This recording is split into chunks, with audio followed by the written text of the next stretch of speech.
Welcome to First Things on this beautiful, beautiful fall day. I am not complaining about the weather today. It's absolutely gorgeous out there. We're so thankful that you're here with us today with me and Brother Raj. It's a little different. Kate, unfortunately, is sick today, so please keep her in your prayers because there's nothing worse than having to stay home because you're sick and miserable. But nothing worse. So, and thankfully, Lucas is okay. He's feeling okay so far, but pray for him that he doesn't get it either.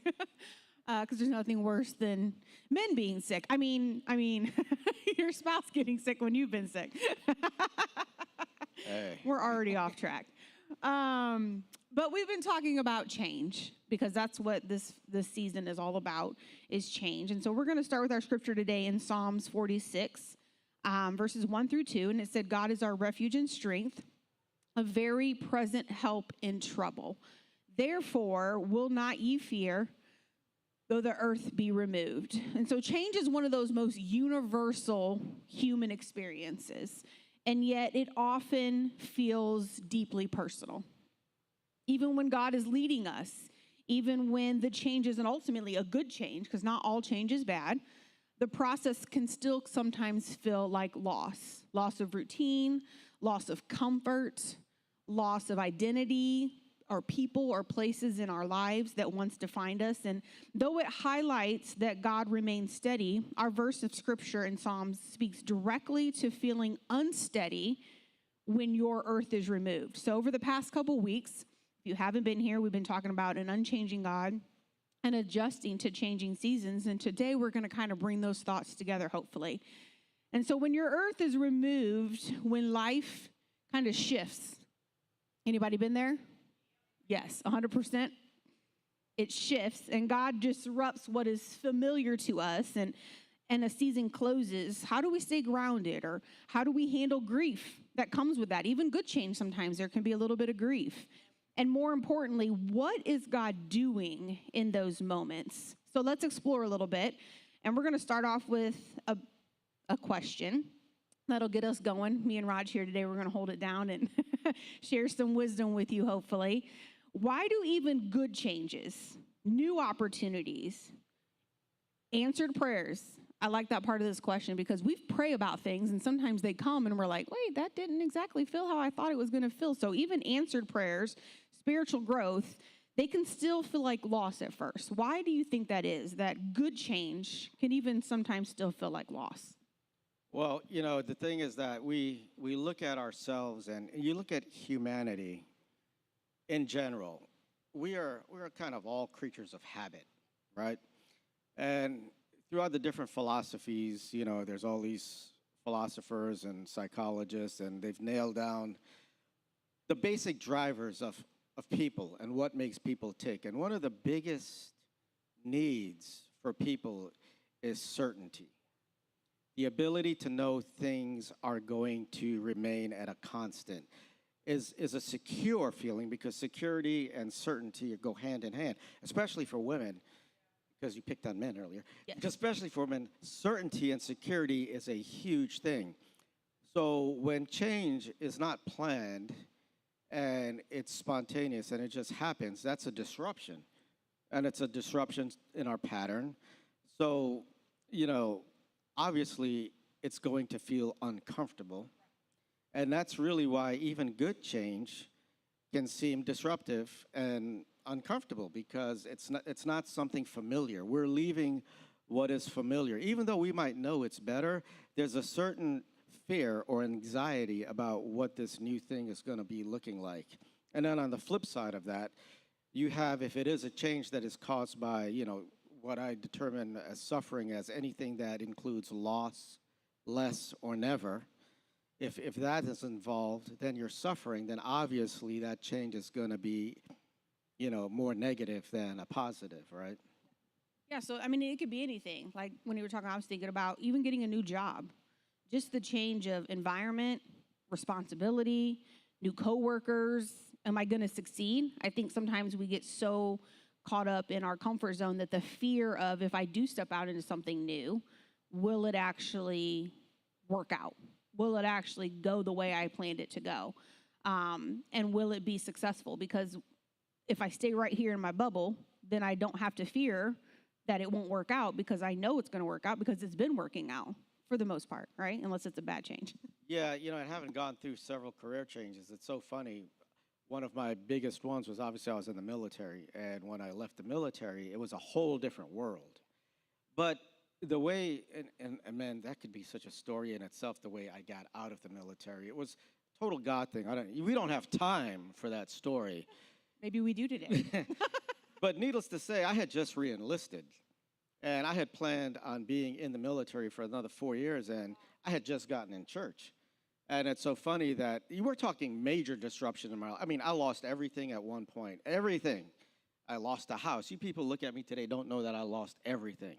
And but needless to say, I feel like looking back, hindsight being 2020, God had different plans. I just re-enlisted, but God put someone in my life that made things miserable, and I wanted to get out at that point. So I ran a simple request to leave the military. Never happens. People laugh at that thing, and they did. They laughed at it, but it went all the way up to Washington, D.C., and got approved. And they gave me money, and I was totally not expecting it. But this was something that I asked for. I didn't really think it was going to happen, and it came true. And I was like, okay, what do I do now? I didn't have a job. I didn't have anything lined up. But the thing about that is that I was a brand new, fresh Christian full of faith. And that is what a lot of change requires, is faith, knowing that, you know what, God's going to have your back. No matter what happens, you're invincible. God's got you. And at the time, that's kind of what took place. And, and there's been a lot of job changes after that, just because the nature of the beast of the work I'm in. But I can definitely tell you, even now, I couldn't go back to certain things, right? Because change being what it is, unless you're a person that can handle a lot of change, you don't want it to just happen. Yeah, so based off of that, one of our questions was a little different, but so you had prayed about a change. Something new was in your life. God was in your life, right? You didn't know where that was going to go potentially. I actually didn't pray about it. Okay. It just happened. It just happened. So God made a way. I had just re-enlisted, and then bam, this person comes in my life, and he was just like an obstacle. Listen, being in the military was one of the best things I've ever done. I mean, I have such great memories, but just this one thing happened. It was right after I got in church, and it was like this was the devil manifest here to just disrupt my life, and he made everything miserable. So I was like, I'm not dealing with this guy for another 4 years of my career that just seems like he's going to ruin my career. So I'm just going to put in a request to get out. And after I put that request in, they sent me to all these schools to try to make me even more critical than I already was. They had given me money to re-enlist before, and everybody was like, yeah, it's never going to happen. Just get used to your new life, buddy. And you know what? One day I walked into work, and I seen my career counselor beaming across the hangar deck to me, and I'm like, oh, here we go, because I was like listed at that time. This guy's a troublemaker. He wants to get out, And he's like, you don't know what I have in my hand. I'm like, yeah, what is it? He's like, they approved it. I'm like, prove what? It's like, you're getting out. I'm like, what? And so, yeah, that happened. But okay. There was no prayer involved. Yeah. So what eventually happened on the other side of that change? So, like, that was a big change. That was, like, even a miracle. So the doors that open, we'll just take a little rabbit here, and then we'll come back to what was kind of revealed. Because sometimes we look at that as like, okay, now that my life is changed upside down, you thought 4 more years, you knew exactly what you're going to be doing. Now that that's not on the table, what was revealed to you after that change happened? I don't think anybody ever wants to go through what I went through. I mean, it went from, you're talking about so much uncertainty. During the next, I think, 3 years after that, my family broke up. I lost a house. I went totally, and I started being faithful. I mean, I was more faithful. Well, I can't say more faithful, but I got faithful with my tithe, with my offering. I mean, I was having lights turned off. Just let me tell you all the stuff.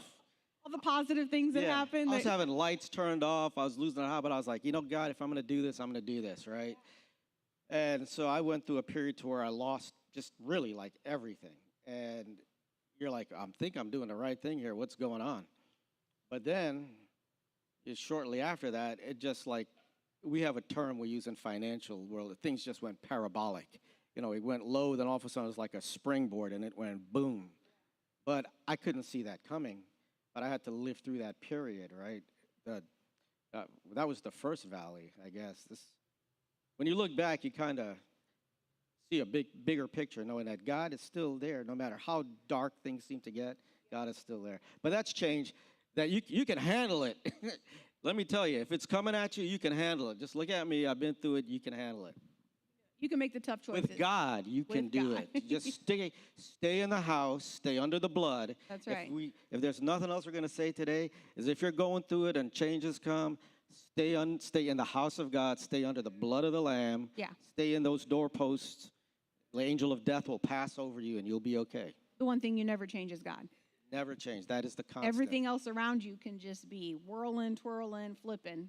Don't change God. That has been the constant. Yes, and that proved to be, obviously, God proved himself faithful through all of that. And I think we can go back to the story of Job. He lost everything, family, health, livelihood. But at the end, the scripture said the Lord blessed the latter end of Job more than the beginning. So where have you seen God eventually replace some of the things you lost with even better, even though it may have been a slow restoration? So you lost a lot. He restored, multiplied. How did you see that be replaced with what was lost, even if maybe it was a slow process? I mean, it kind of started happening pretty fast. You know, obviously I have my wife over there, best thing in my life. Whoop, whoop. She's amazing. And for you, everybody that knows her will agree. And, you know, it's not my life story here today, but it just went positive to positive to positive. And, you know, there was times that I've even talked with her. It's like sometimes I felt guilty that God was blessing me and I was seeing others not being blessed. Remember these? I was like, you know, sometimes I feel guilty, kind of. I feel like, why is God blessing me? And yet, you know, there's people there that are still struggling and stuff. And, you know, you just got to take it. There's no reason why. You just got to do it. Keep your heart sincere before God. You're going to mess up. Trust me, I've messed up. David messed up. You're going to make mistakes. But if you keep your heart sincere and open before God and just be willing to repent, to do the things God's going to ask you to do, and just be true and sincere before God. I keep saying that, true and sincere before God. You're not going to fool God. God knows where you're at, and you just got to be honest with that. And you just got to be willing to do the right thing at all times, that you know what to do. And if you're willing to do that, God will bless you, and I believe that. So stay consistent. I know that, like, I was raised in a home that was very much built on security, financial security first, like God first, ultimately. But yet you don't kind of step out sometimes into that unknown without knowing the security is there. And there are times that God is calling us out of that place of security. And I feel that because he's calling us out of that place, that he wants us to trust more. And that's really what it boils down to. Can you trust me in those seasons of change that feel very insecure to you, feel very uncomfortable? Will there be a time outside of that, like moving in maybe further down your life or just in general, a time that you can reflect on that insecure moment was when you felt the most secure in him, knowing he's got me, he's with me, he's providing, but it's not necessarily what I'm doing, because that's what we like to do. That's why change is hard. We like to control what's going on. I want to control every decision. I want to control people. I want to control circumstances. And God's saying, sometimes I need you not to be in control so that I can show you I am ultimately in control, and I just need you to trust me, which is the hardest part to do. Trust me with your emotions. Trust me with your finances. Trust me with your health. Trust me with your relationships. And yet we're saying, nope, I don't want to do that. And then I feel like we hinder God. So is there a time that you can reflect and say, I gave complete trust, and I knew that God was taking care of it because I couldn't have worked it out any better than he did? He worked it out perfectly, where I could not have done that on my own. Yeah, it's so funny the way the question played out, because I didn't plan on telling this particular story, but it's the last job I had before this one. And I thought it was going to be my last job because I had progressed. I was doing pretty well. And, you know, I keep saying, like, everybody was jealous of the job that I had. I was a, vice president of a company. They made me a part owner. And, I mean, I was pretty much set up. I really didn't have to do a whole lot. I had things running on autopilot. And yet, once again, God puts these people there to make you miserable. And there was another person that was there, and he just seemed to, like, started making things miserable. But and me, it was causing me and my wife a lot of stress because I would say I'm going to work at the asylum. I call the place the asylum. At first it was great, but then it turned into the asylum, and I just hated it. And during that period of time, God started giving me dreams. He gave me dreams about a plane going down, crashing, gave me dreams about ships going down, and they meant something because every time I have a dream from God, a vivid dream, I remember every detail, and I wake up immediately afterwards. And I'm like, whoa. So I was telling this friend I had who was an interpreter of dreams, and he was telling me the different interpretations, and there was 3 consecutive dreams. And he's like, God's telling you something, right? So I know God's speaking to me, but yet at the same time, the meaning of the dream is I need to leave this job. That's what it was. But God had already showed me in the dream. It's so funny. He showed me in the dream, the interpretation was that I had a friend somewhere that was going to bring me into this other place, and it was going to be abundant and a blessing. And every time I would try to leave this place, they would just keep giving me more and more. And this was all shown, and he was telling me this, and he said, but you got to leave what you're doing now because this place is going to go down. And I'm like, I can't see that. So I told my wife I'm leaving, and she absolutely hated it because my friend was working at this other job. But at the time, if I was to take the position, it involved a lot of traveling, and she hated it. She was fighting me tooth and nail about taking this job. She was all depressed. And I'm like, I've got to do this. So here I am. I'm flipping a coin. I don't know if I ever told you about my coin flip thing. I'm fleecing God, flipping a quarter. God, do you really want me to leave? God, do you really want me to leave? I flip this quarter, and it comes up the same thing. Not just once, twice, 6 times, right? So I still don't leave. But yet, I'm there. So we go to this offsite meeting, and they made an offer. They said, listen, if anybody wants to leave, because they were conspiring in the background. There's a lot of stuff going on, underhanded stuff. And they says, we'll pay you what your shares are worth now. If you take this, we'll buy you out and you can leave. I'm like, deal, done. So I took that deal, and the job that my friend was having me come, I had turned him down. And this company never does this. They held that job open for me for 2 months. So I ended up going there, and my wife is still depressed because she thinks I'm going to be on the road traveling the whole time. Right, away from everybody. And so I got the money, I left. I took this other job. Within a year, I had another job at this job that required me to kind of basically stay home and set my own schedule. Right, I'm still there to this day. Turned out to be the best job I've ever had. Every time I've thought about leaving, they've kept giving me more and more, just like the dream said. And the company, within 2 years after I left, they went bankrupt. So I can't make this stuff up. Right? I'm telling you, I can't make this stuff up. This is life. This happened. This is God in it. I'm totally not comfortable doing this because I wanted to retire this other job. It was my dream job. I was like on the board. I was like vice president, part owner of this company. And yet God said, leave. So I left. But yet here I am, and it's been the best decision where I am. I mean, had you not listened, had I not listened, had you not obeyed, had you not stepped out of that, what was comfortable at the time because of relationships and connections, who knows what potentially could have happened and where you would have ended up at. And God has a way of making if you ever study the eagle, the eagle's nest, right? God uses metaphors to kind of set up our life. And with the eagle, with the baby eagle, the parent starts making that nest uncomfortable. And God was certainly making the nest uncomfortable. I was so uncomfortable. I was depressed going into work at a place that I was really happy at one point. And he made it uncomfortable to where I just had to leave. Otherwise, I would have lost my mind. So it was either like, buddy, you're leaving one way or another. But if you stay here, you could stay. But if you do it your way, it's going to be bad. And I really feel like I had read something the other day about how sometimes we feel like when we're pushed out of something, it's because we did something wrong. But there might be times that God is protecting us also from what we're in that moment.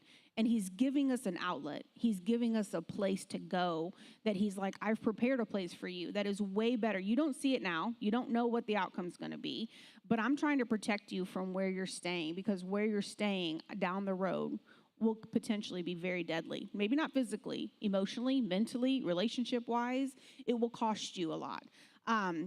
And in Numbers chapter 14, Israel was in the wilderness, and when they were confronted with uncertainty, Israel longed to return to Egypt, the very place where God had delivered them from, because that unknown place was way scarier than the bondage that they were actually in. They were in a place that was full of bondage. They had no power and control, scarier than where they were, which is crazy to think, right? They had all this freedom. So why do we sometimes idolize our past when the present requires such a high level of faith? Why is it that when we're stepping out in that newness, we would almost idolize, man, I'd rather go back to that than to be in this? Well, it's that whole certainty thing again, right? It's because the familiarity. We're familiar. You know, it's that saying, misery loves company. Well, you'd rather be miserable with the certainty that you have than uncertain and fearful and anxious with the unknown. And so that's kind of like what it was. A lot of the comforts, I said the other day, you know, you shouldn't mourn the sin that you lose.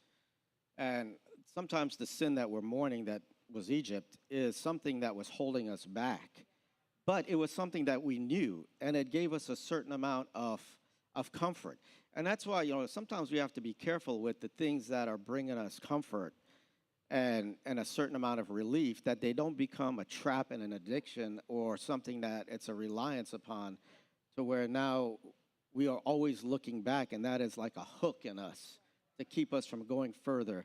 There's a saying that says when you go somewhere, you need to burn those bridges and you know, burn the ships so you don't have a path back. And too many times we don't do that. And they kept looking back towards Egypt, you know, remembering the comforts that they have. And sometimes we lose perspective because we don't see the bondage that was there. We see the good things, but we forget about the bondage. And I've had to go back and look back sometimes and say, you know, well, I missed that. Yeah, but what about that? You know, what about this other stuff? You know, you forget. You remember the things that you've left that gave you a little bit of comfort, but you forget about all the things that was really holding you back, that messed you up. You forget the misery.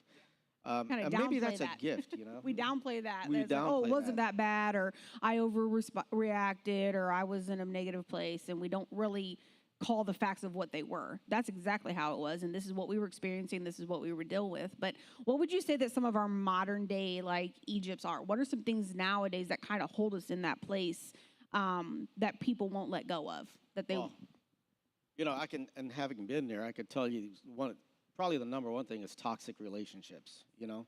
Once again, it's the familiarity.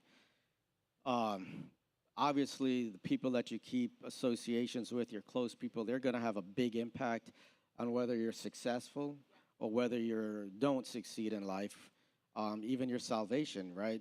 You need to break toxic relationships as healthily as you can. And a lot of times we get stuck in that misery loves company thing. We're familiar with that. You know, it's hard to leave something that you're familiar with, even though if it's miserable, than to go into an unknown. Well, you know, or I could be alone now. Okay, well, what's the alternative you have, right? And there are other things. I mean, I think people get addicted to some of the stories they keep telling themselves. You know, you hear a person that they have this narrative they live by, and it's you know, and I hate to say it because I live with some of these.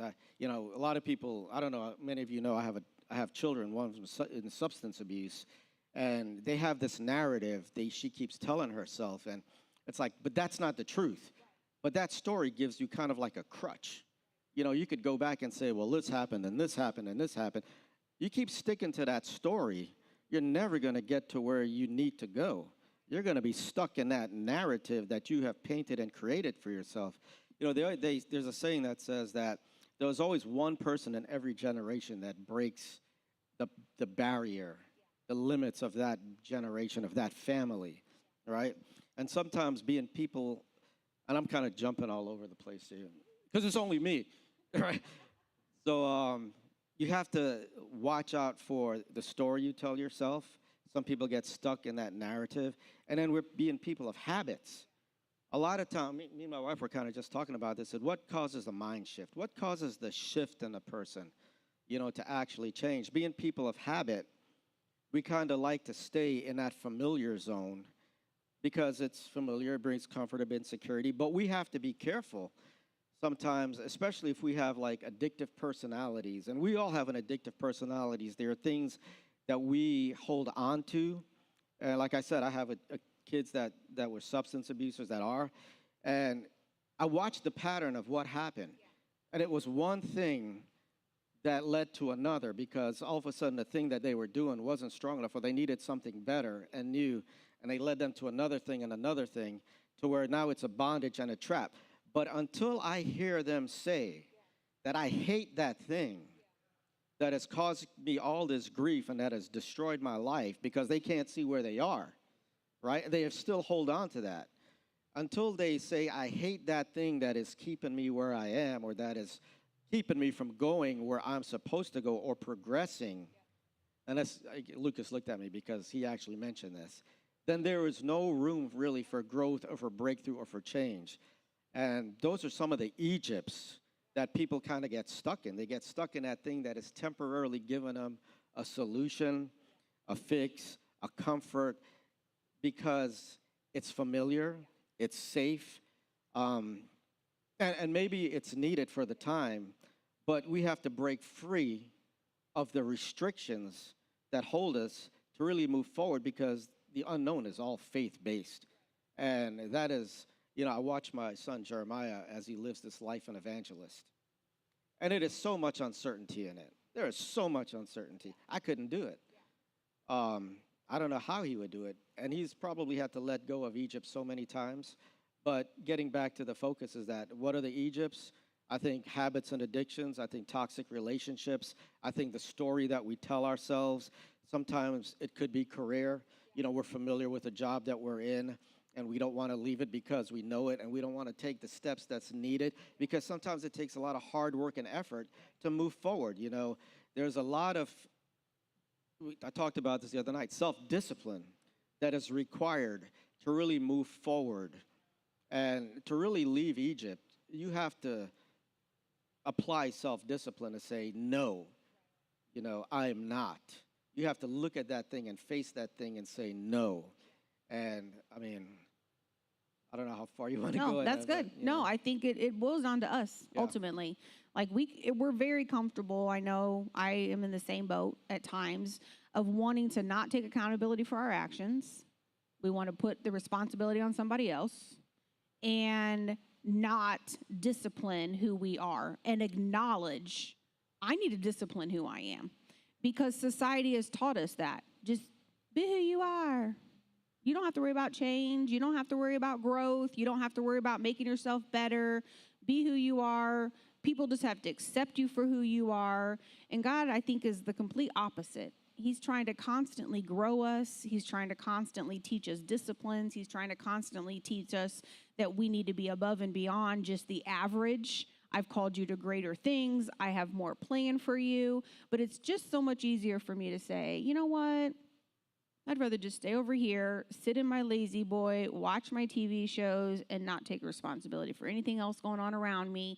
That's just, it's too much it's too much requirement. It's too much denial. It's too much saying no. I think also sometimes we get caught up in the fact that, well, you were talking about relationships, toxic relationships. And because of some of my past experiences, I very much have learned the art of closing a door. And it can be healthy and it can be unhealthy. But I think the thing that's important is sometimes we get to this place, well, I'm a Christian, and so I have to love everybody no matter what, and I have to have them in my life no matter what, because that's, I'm a Christian. That's what God would do. We have to love everybody.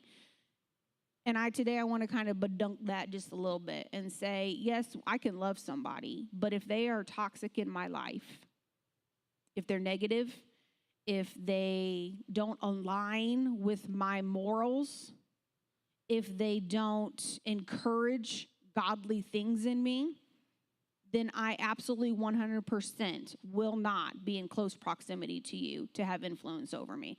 Because as much as we like to think that we are having influence on them, if I'm negative because of them, if I'm in a bad place because of them, if my church attendance lacks because of them, if my mentality about Christ, if the way that I treat others, the list could go on, becomes a reflection of kind of who I'm hanging out with, then I ultimately have to say, yes, I love, but I'm going to love from a distance. You do not need to be in my life, because what you're promoting in me is not godly, and what I need to promote is godliness. And so if anything, if it's a job that creates those things in you, disconnect from that job. because I'm of the mentality that, yes, change is hard, and yes, I don't like it, but if it's going to destroy who I am and it's going to impact ultimately my salvation, then I must disconnect. Yeah, and I think that's the most important thing, because if anything I've learned is at the end of the day, when you lose everything, the one thing you know you have is God in heaven, right? And you know those are the certainties that are going to happen. Death and taxes. Well, we know death is definitely a certainty. And at the end of the day, you have to make sure that you are ready, because you don't know actually when that day is coming. And that's what I've had to realize is that, God, everything around me might fall apart, but at the end of the day, I have to make sure I'm good with you, right? And so I can't tell each and every one of you what I do is going to work for you. You have to work out your own salvation with fear and trembling. That's what the Bible says. You know what you have to do. You know what God is telling you. You know what the Word says. You need to do that and make sure that you are lining up, regardless of what your husbands, your close friends, your boss, what everybody else is doing. You have to make sure that you and God are right, because at the end of the day, that's all that's going to matter. Well, you're the only one standing before God to represent yourself. My husband won't be standing there saying, well, she did this and she did that. I won't be standing up there defending my daughter. She has to defend herself. And she has to be the one to say, this is the choices that I made. And I was 12 years old when my dad remarried. And I grew up in this church my whole life. That's all I had known. And it was just my dad, me and my sister until that point. And so, like, the pastor and his wife, the kids I'd grown up with, I mean, we were super close. My dad got remarried in September, and by November, we had left that church. And as a 12-year-old, it rocked my world, because I'm like, what is happening? These are my friends. This is all I've ever known. I did not have the spiritual awareness to know what was happening in that church that my dad did. And he ultimately sat us down and said, your salvation and my salvation matters more than what is taking place in this church. We have to go because we must be saved. As for me and my house, we're leaving. Within a year, that church had completely went under. They went charismatic for a while, and then they completely closed down. Hard changes are things that I think, test us, but they prove to us down the road that, yes, it was hard. Yes, as a 12-year-old especially, it didn't make sense. I didn't like it. I didn't want it. It rocked my world. But through that, we grew in a church that fed us spiritually. I met my husband there. We got married there. Growth of his ministry developed there. We would not be who we are today without the impact and the influence of the people in that particular church. And I did not have any more contact with anybody in that church when we left after that. And when our pastor passed away a couple months ago, I was at the funeral, and a big family came in that used to go to that church, and I had not seen them for 30 years. Literally the day we left that church, I was 12, and I had not seen them since, not one time. And when I tell you the emotions that I had to deal with of look at what path their life took and look at what path my life took, not because of what I've done or who I am, but because God stayed at the middle of who we were, and he has always been our foundation. And that's not necessarily the case for them. And the things that they were talking about that they've gone through and the struggles that they have dealt with and life that they have lived, because they chose to take God out in the middle of their life at a moment when change was coming. And we decided to keep God in the center of our life when change was coming. The stories, so drastically different. And so no matter what change comes, God has to be the center, always the center. And if you keep him at the center, then he will be the one that suffices. So when change or disruptions do come into our life, they're coming. If you haven't experienced them yet, they're coming. All of us have, and if you haven't, get ready. Life is changed. Life is constantly changing.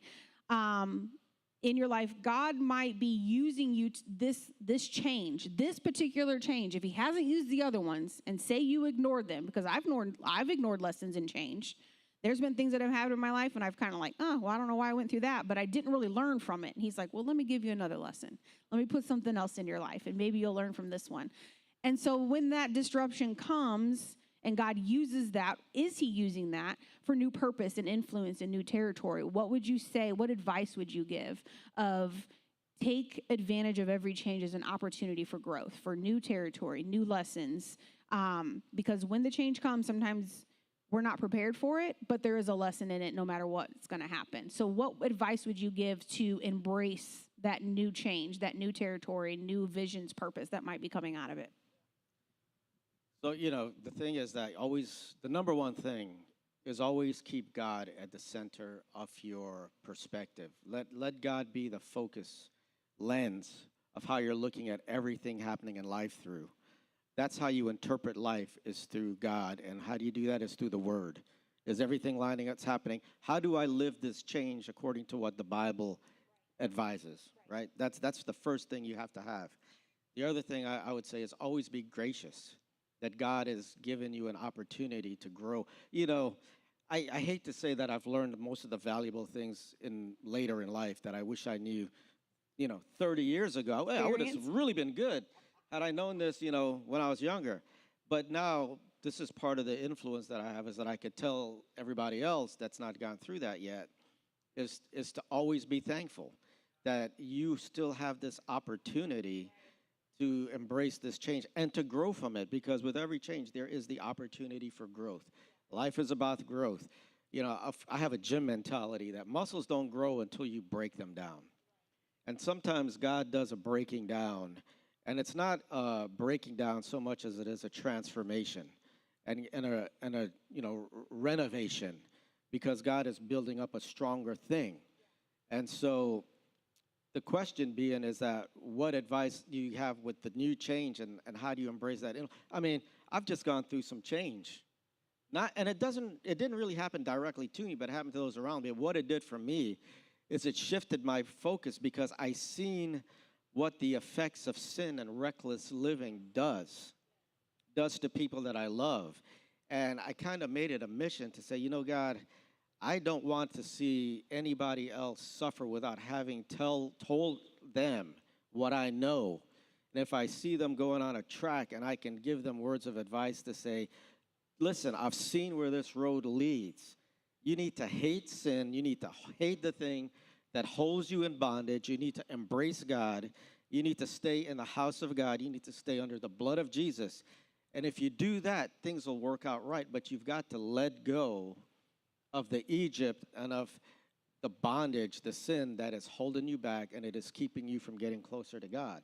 And so that was kind of like it was always a mission, but it wasn't as much as an urgency, because now I tell my wife, I'm in the last quarter of life.